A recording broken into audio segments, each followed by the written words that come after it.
What's going on, everyone? Hope you're doing well. Today on English TV Live, Lloyd and I hosted an Ask Us Anything session. So we went live on Facebook and we invited the audience to ask us questions related to learning English. I'm going to play the replay of that live lesson for you right now. Again, if you would like to catch us live, we are live every day from Monday to Thursday. All of the links that you need to join the live lessons are below. Also, if you haven't joined the waitlist for our private community that will be opening to the public quite soon, join the waitlist. You'll be notified about everything, about when it opens, and so on. And here's the replay. Bye-bye. Welcome back to English TV Live. This is episode number 10, and today is another Ask Us Anything series. So we are going to do our best to answer all of your questions. We've got some questions that our private members have asked. We're going to answer those too. And welcome back. We're thrilled that you're here. Very happy to have you here. My name is Lloyd. His name is Jacob. This is English TV Live, your #1 resource for live English lessons. Very good to have you here. If you have not joined the waitlist, I'm going to say it one more time. Go over to EnglishTVLive.com and join today. And today, you can ask us anything. Today, on Tuesdays, we generally do Ask Us Anything. So anything you want to ask within reason. Not maybe, I don't know. I can't think of something you can't ask, but there are definitely things you cannot ask. But hopefully something related to English. And we will be very happy to try and help you. So we had a question from Nim, one of our private members, to begin, and I think we're going to start with that. Do you want to explain the question, Lloyd? Okay, so this is from our private Facebook group, which will be open to the public soon. English TV Live. All right. Nim asked, hold on a second. So Nim, thank you very much for your question. Nim asked how to use really, to, so, and very in general speaking, in terms of we want to explain something, feeling something is too much. Thank you. All right. So we have really, to, so, and very. And I would just change the order slightly just to make it easier to remember. So I start off with very and really. Very and really are basically, Jacob, you can jump in to disagree with me if you want, but very and really, more or less the same, more or less the same. I'm very hot. I'm really hot. It's the same, right? However, really, I don't know why I'm doing this. Really is more commonly spoken.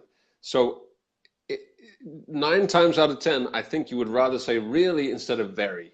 Very just sounds a little bit awkward sometimes. Of course, people say very, but I'd say really is used more often, okay? So really, something which is more than normal, you would say, wow, it's really hot. It's very hot. The first one sounds more natural to me. Okay, very and really.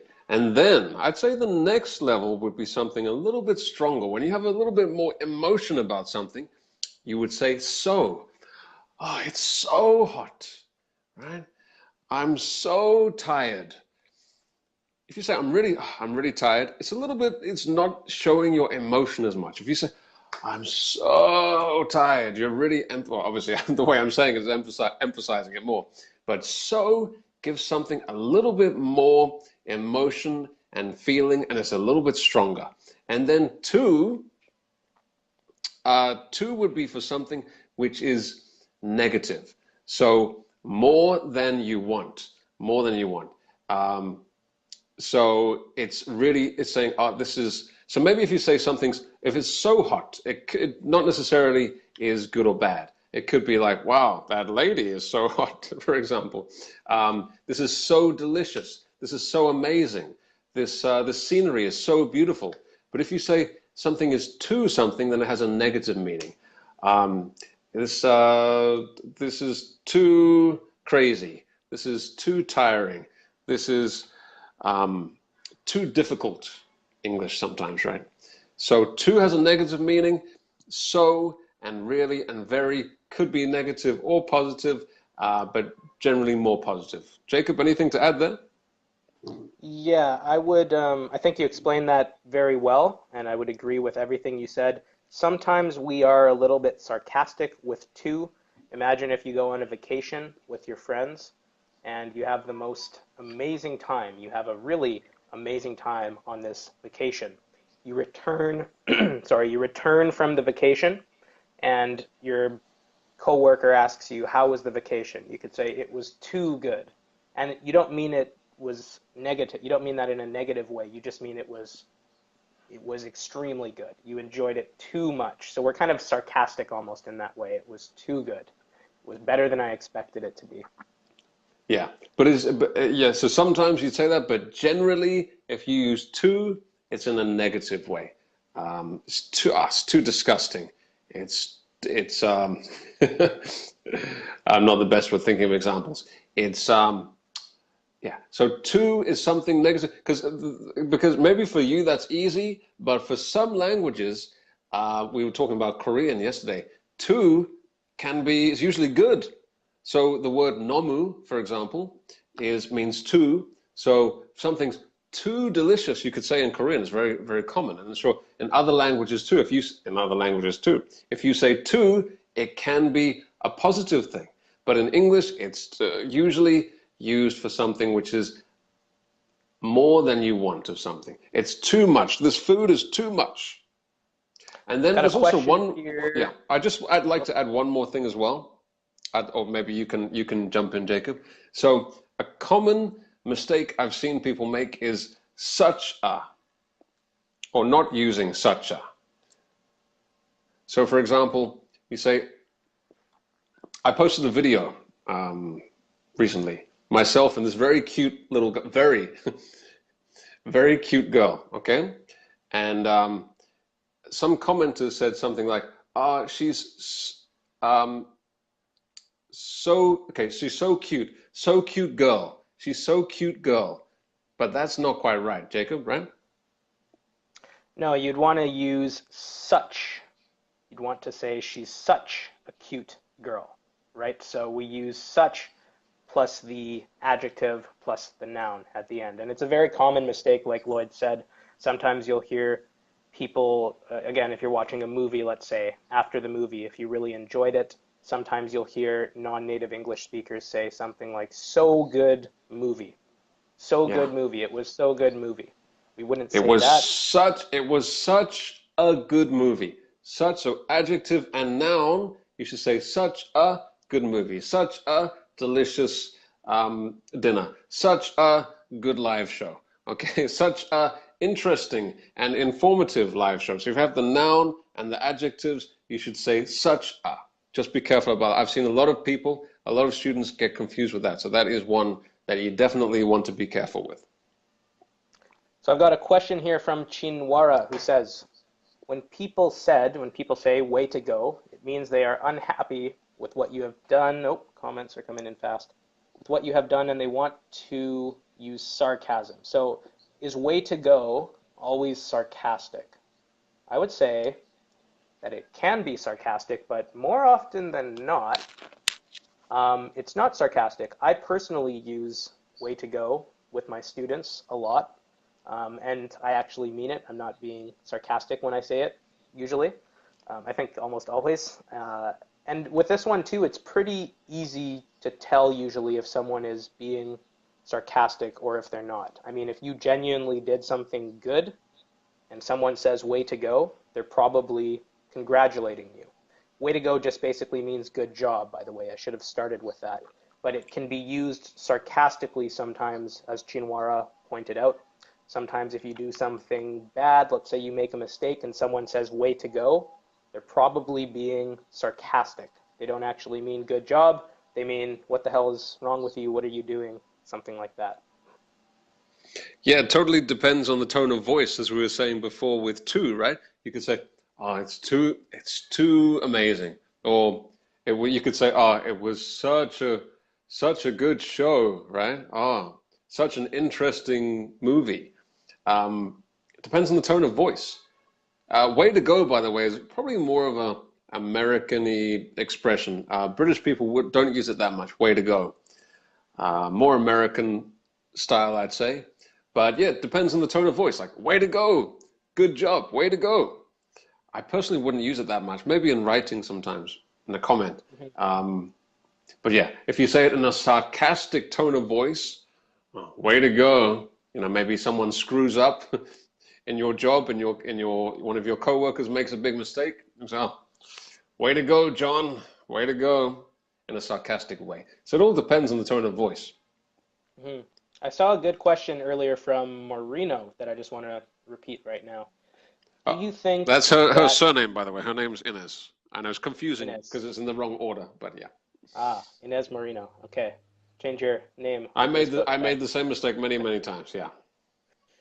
Do you think that the only way to improve my English pronunciation and speaking is necessarily to take an immersion class in a country with the native language, or are there other ways? So the only way to improve English pronunciation and speaking is the only way to do that to move to a country in which the language is spoken. No way, not at all, not at all. We talked about this before. There are numerous resources online. I always talk about this one, but I think Hello Talk is a very good one, a very easy, quick way to get in contact with people from any country who are learning your language. And there's so many resources. We've got Facebook, you've got Facebook groups, you can get in contact with people, you can make friends with people there, exchange your language, exchange, record, do Skype calls with people.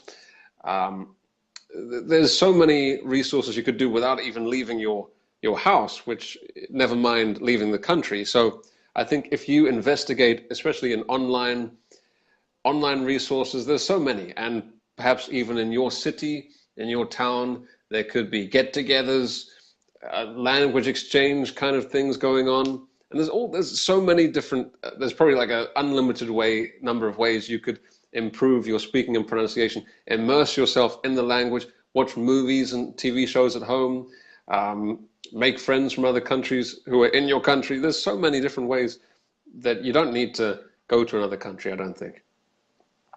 Yeah, I don't think you need to. I think that if you're not in an English-speaking country, though, it will require you to be more proactive Proactive, about yes, yes, studying. exactly. And proactive, by the way, just means more, well, active in how you study. You have to make more of an effort, In a basically, if professional you way. want that level. Yeah. Um, so yeah, it's more work, but it's definitely not impossible. So if your question is it possible to reach that higher level without living in a native speaking country?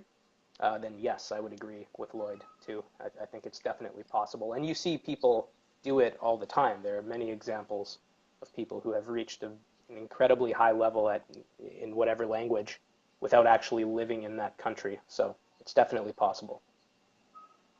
Exactly. We've got a few examples here. Um, it's too good to be true. You could say it like that, yeah. That's an interesting one. Um, just seeing if we can. I'm just trying to find another question here. How can I memorize vocabulary, Jacob?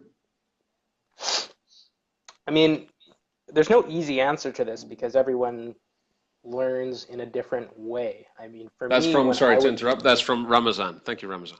Ah, Ramazan. So yeah, everyone learns differently. And when I was memorizing vocabulary, we talked about this yesterday as well, but we both used an app called Memrise that we both found really helpful. It's a free app that you can download, and I just would sit on the bus on the way to work, and I'd use it for like 20 minutes to half an hour both ways. So I'd spend about an hour a day studying vocabulary just on my way to and from work. Um, so that worked really well for me. I was able to increase my Korean vocabulary pretty quickly. And I mean, other people do different things, and really whatever works for you, you know you better than I do. So I can't tell you to do one thing over another. You know what works best for you as a learner, so do that. I think an important thing is, as we said yesterday, repetition. Repetition is the mother of skill. You learn a new word, you need to review it.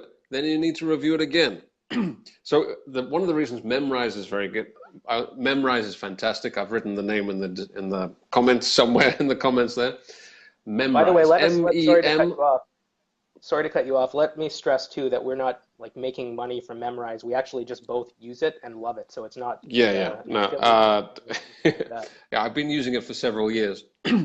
So Memrise, you can learn basically any language on there, including English. And the system, they have a scientific system. So you learn a new word, and then a few hours later, you will be drilled, which means like you'll be tested on that word again. And then the next day, you'll get a reminder, and then you'll be tested about it again. And then maybe like a few days later.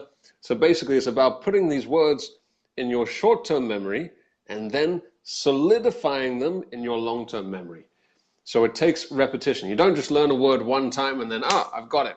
You need to repeat it again and again and again.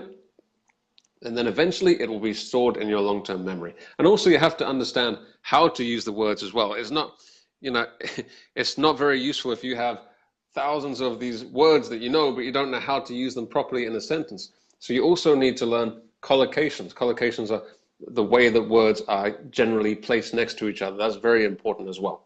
So you need to study, and there's a lot of things to study, but you need to have a well-rounded approach. So focusing on all different aspects of the grammar, of work. Don't neglect your listening, practice your speaking, all the different aspects at this as much as you can at the same time. So why don't we do one more question and then we'll head over to our private group. How about that? Sounds good. Okay, so this is from Grace, who's watching right now and who wants to know, she said the difference between 3 words here: distinguish, anguish, and extinguish. Lots of wishes. Oh my goodness. So by the way, for those who are confused, if you see the spelling like that, Guish, perhaps it could be tricky for you. The pronunciation is guish, right? Yeah. So distinguish, anguish, extinguish. So to distinguish, you want me to take this, Jacob? Sure. To distinguish means to separate something from something else. So you want to give me a little example there, Jacob? So to separate something, to make something separate and identifiable from something else. Distinguish something. Yeah, so like imagine you, okay, so here's a great example. We have Coca-Cola and Pepsi. These are 2 soft drink companies that have forever been fighting for the most sales, like every company, right? And for a long time, when I think I was in middle school, they had taste testing competitions at malls. And what they would do is they would pour a little bit of Coca-Cola into a cup. I think Pepsi wanted to do this experiment. So they would pour a little bit of Coca-Cola into a cup, they would pour a little bit of Pepsi into another cup, and they wouldn't tell you. Then you wear a blindfold? Soda. I don't even think you were blindfolded. I just think they were in paper cups, and you didn't know, you couldn't see the cans, so you didn't know which was which. And so you had to taste them. And imagine, we'll talk about what happened afterwards, but imagine you taste both sodas and you can't distinguish the taste, the difference between the 2. You can't distinguish the difference. What that means is you can't really tell the difference between the 2. Now, interestingly, with this example, more people said that Pepsi tasted better. Even with all of these results, Coca-Cola sold more soft drinks. So it turns out that taste is not the only thing people were buying. I saw a similar experiment one time before, and they had Pepsi and Coke and some random no-brand cola, from the supermarket or something. And I think in that experiment, the no-brand one won. Everybody said, "Oh, this is the best one," but this is the cheap, no-brand one. So it shows you the power of name recognition, branding, how that affects it. So so you distinguish the taste. Can you just let us know in the comments? Can you distinguish the taste between Pepsi and Coca-Cola? Again, we're not being sponsored by either. All right, distinguish, anguish. Okay, if you anguish about something, you usually have a very difficult decision to make, and you're really thinking hard about it. It's very difficult to make that decision. I think Jacob, you were anguishing about maybe when you left Korea, right? You were very happy there, but you wanted to come back to Canada, so you were anguishing about that sorry if that's a little bit too personal, but when you have a It was difficult definitely decision in your anguishing. life, Yeah. you're anguishing about it. That would be the best way I'd probably explain that. Anything to add, Jacob? Yeah, well, I mean, if you think about it as a noun too, so Lloyd was just using it as a verb. It's also a noun, and as a Mm. noun, it just means very intense pain, physically or emotionally. So In anguish. she suffered in anguish, we could say. And Okay, again, so that's what we use. so it could be physical. Yeah, okay, could be physical pain, or it could be trying to make a decision. Yeah, quite Mhm. quite different. Um, and the last one is the last one, which actually is probably a good way to finish this lesson, is Right. extinguish. Extinguish. So how would you explain that one, Jacob? Well, it would be helpful if you guys, I want you guys to marry this in your mind with a phrasal verb, put out. Okay, so when you hear extinguish, think put out. Now imagine there's a fire at the building next door to you. You see a big fire. Often we talk about putting out fires. We talk about extinguishing fires. What's a fire extinguisher? It's something that puts out fires. It's something that extinguishes fires. If you don't know what a fire extinguisher is, type fire extinguisher into Google and you'll see what I mean. You'll recognize it immediately. But basically, extinguish means to end something, to get rid of something, basically, to put something out, right? Anything to add there? Yep. Sorry, you just broke up for a second there, probably because I'm typing. I'll stop. Yeah. So extinguish. So the original meaning to extinguish a fire. I didn't hear everything Jacob said there because my connection broke up, but I would also add you could extinguish somebody's dream. So if Mm. you have a dream that you really want, and somebody maybe I don't know exactly how, maybe you get fired or you fail your exam or something like that. It feels like your dream has been extinguished. Imagine your dream is the fire, and then it gets extinguished by the professor or um, your boss or whoever it happens to be. A dream could be extinguished, uh, something It's like that. But the interesting. It's interesting too that you say think of your dream as a fire, because we often do talk about dreams as if they are fires inside of us. If you see exactly, someone who's yeah, extremely passionate, you could say he's got a fire inside of him. So to have your dream extinguished, there's a connection there too. It's a great it's very example. sad. You don't let anybody extinguish your fire, extinguish your passion, extinguish your dreams. I think those will be the most common ones. Um, yeah, but those, and we could just extinguish this class now, right? We'll extinguish this video. So thank you very Yes. much, everybody, for joining. Jacob, shall we head over to our private Facebook group? Let's do it. If you guys have not already joined the waitlist for our private community, well, that is where we're heading now, not to the waitlist, but to our private community. And we're going to open this private community for the public to join very soon. So if you'd like to receive information about all of the awesome stuff that we're planning, if you would like to be the first to know when this club is open to the public, go follow the link in the description of this video. It will take you to our website. Fill out your name and email into the form and click submit. I think it's submit. It might say join the waitlist. Whatever the button says, click on the button and you'll be on the waitlist. And that's all for today. We will be back tomorrow, same time. And tomorrow, what are we talking about, Lloyd? Tomorrow we're talking about the future. The future. The future. Don't let your future dreams be extinguished by anybody. All right, so We'll we'll be see back you on this again. page tomorrow, too. Same page, English Language School. We'll be here tomorrow, same time, and we're going to be talking about the future, or how to talk about the future in English more precisely. That's right. Same time, same place, English TV Live. We'll see you again tomorrow. Bye bye, everyone.